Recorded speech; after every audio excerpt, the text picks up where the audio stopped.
Welcome back, Kiss Army, to another episode of We Are One.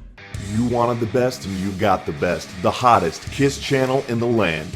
We Are One. Welcome back to the Psycho Circus. We are one Kiss Army and we shout it out loud. Celebrating all eras of Kisstory. While you're here, be sure to subscribe because you got nothing to lose. Be like Ace and give this video a thumbs up and hit that bell so no matter if it's tomorrow or tonight, you can get all you can take. It's kissing time once again, so let's raise our glasses and get into today's video.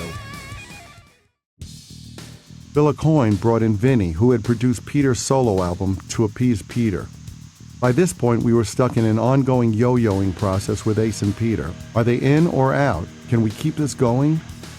Bill and Sean Delaney's relationship was fraying at the same time. Sean was sent off to work on a few of Bill's other bands, and then he just disappeared. We basically never saw him again once he and Bill split up. So Bill needed Vinny to be the peacemaker. We found out later that anyone hired to work with us at this time got briefed by Bill about what you could and couldn't say to each guy. He made sure we were insulated in this artificial world where nobody ruffled our feathers. People were told what we each liked, what offended each of us, what we each needed to hear. People were paid to tell us what we wanted to hear, and it was hard to make a distinction between motive and heartfelt opinion. We were in an Elvis bubble. People literally held open doors for us. Someone opened the door at the studio, and there was always a catered meal. Bill knew us inside and out. He knew how to placate each one of us and keep us happy. That is a manager's job, particularly when confronted with four people as volatile and combustible as we were at the time. But those people were enablers too. Nobody wanted the gravy train to stop. To Vinny's credit, though, he didn't want Peter to play on Dynasty despite their relationship. For Peter, Vinny was a buddy. But for Vinny, this was a job and Peter was no longer capable of playing what was asked for and needed. So Vinny brought in Anton Fig to play the drums. Anton had been in an Coyne-managed band called Spider and had played on Ace's solo LP. He later went on to play in David Letterman's house band. We worked out a deal. Anton was paid well, but we weren't paying for secrecy. Rumors did swirl that Peter wasn't on the album, but we never felt the need to address them. We never thought about actually kicking Peter out, at least not yet. For now, it will remain the four of us, as always. With Vinny at the helm, the album wasn't really a rock album. But then again, we weren't really a rock band anymore. We were a bunch of rich guys who lacked a primal spirit. Of course, we also never felt we had to play by anybody else's rules. What was musically acceptable to us broadened over time. For some people, it was fine that we did things our way, until we didn't do things their way. That constituted a betrayal. When I heard I Was Made for Loving You being played back in the studio, I was blown away. Yeah, it wasn't Detroit Rock City or Love Gun, but it was undeniable. Another band came into the studio while it was playing and they loved it too. It was universal, something that grabbed you the first time you heard it. Was it calculated? Yeah. Was it calculated to succeed? Yes, ultimately it was. But was that a bad thing? It started as a challenge to myself to see whether I could write in that style instead of meat and potatoes rock and roll. It was no different from the challenge I gave myself with Hard Luck Woman. The only difference was the style.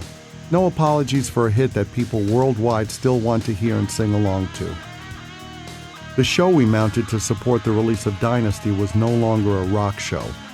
It was more like HR puffin' stuff on ice. It was something that perhaps in some ways we consciously maneuvered toward. Over time, the band had evolved to include a broader demographic than in the beginning, but the change in our live presentation was just one of many missteps made at the time.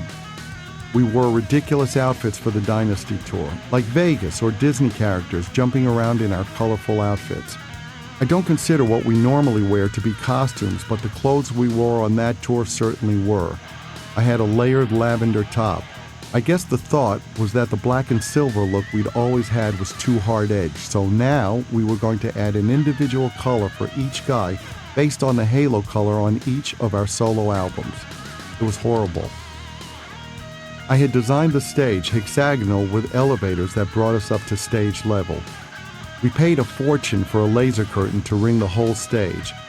This was the early days of lasers though, so they were very dangerous and water-cooled and big. It never worked properly. We spent years in court trying to get our money back for that laser curtain. We also had 2 complete stages built in anticipation of the need to leapfrog to alternating cities. We could add dates in one city while another crew erected the second stage at our next destination, allowing us to satisfy ticket demand in one place and then play the next place without an off day to tear down and rebuild the stage. Without Sean around, Bill brought in a choreographer named Kenny Ortega to try to tinker with the show. Kenny went on to work on stage shows for Michael Jackson and Cher, movies like Dirty Dancing, Ferris Bueller's Day Off, and High School Musical, and the music video that some blame for killing Billy Squier's career, Rock Me Tonight. Bill also brought in a guy named Joe Gannon to work as a stage manager and direct our show like a Broadway musical. Perhaps not surprisingly, the tour was in trouble from the start. It wasn't a good omen when our first show was canceled. We figured we would be doing multiple nights in most markets, but for the most part, that didn't happen. We had already had a few 2- and 3-night stands on our last tour in 1977, so what was next? More nights, obviously. Nope, fewer. The bottom got pulled right out from under us. It was shocking and scary to see that instead of getting bigger, we were getting smaller, as it seemed people were having second thoughts about coming to see us. Why aren't they coming? We had sanitized ourselves and were well on our way to extinguishing the fire that had propelled us so far. We stayed at a hotel opposite the Forum in LA when we played there, and I looked out the window and broke out in a cold sweat because I saw so many kids and families standing in line, which at that time could only backfire on us.